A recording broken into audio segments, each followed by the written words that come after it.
Europe just continues to scream that Ukraine, in essence, must win the war. Ukraine must not give up anything, and Russia must give up all the territory that it lost. Now, there's two possibilities to Europe having such an irrational position. One is that they're just really that irrational because Europe is far, far to the left of the United States, and the modern ideology of leftism is completely detached from reality. And so it's just completely idealistic in the sense that it's in the realm only of the ideas. Reality doesn't come into play at all. Totally detached from reality. And so that just might be the delusion that the Europeans are under. It's just, they're just like, no, we don't accept this reality that Russia has taken a fifth of Ukraine.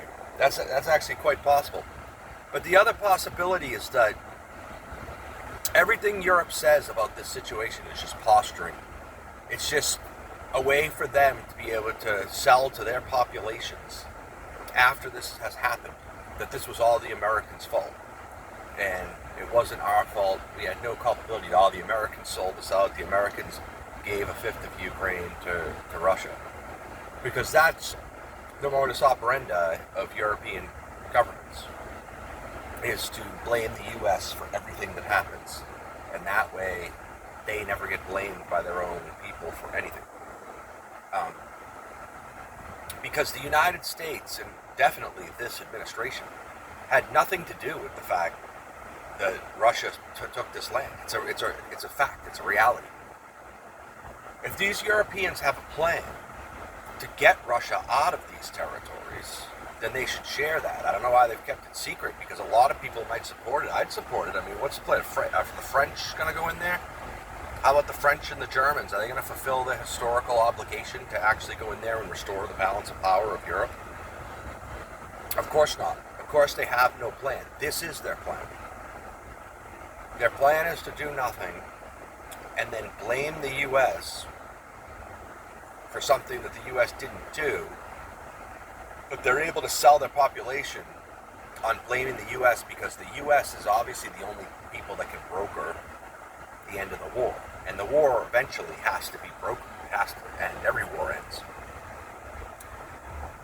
And Donald Trump, in my opinion, this is where I've told you in the past, I don't agree with everything Donald Trump does. He's fallen for this hook, line, and sinker because he, for whatever reason, just wants to be a peace broker. It seems like it could actually just be a sincere, preference for peace in the world because he's a businessman. Or maybe he just wants the credit as a peacemaker or whatever. However you want to interpret it.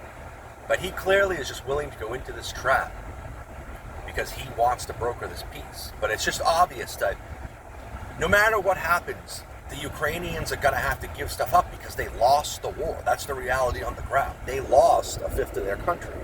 And they're going to lose, and therefore they're going to lose land.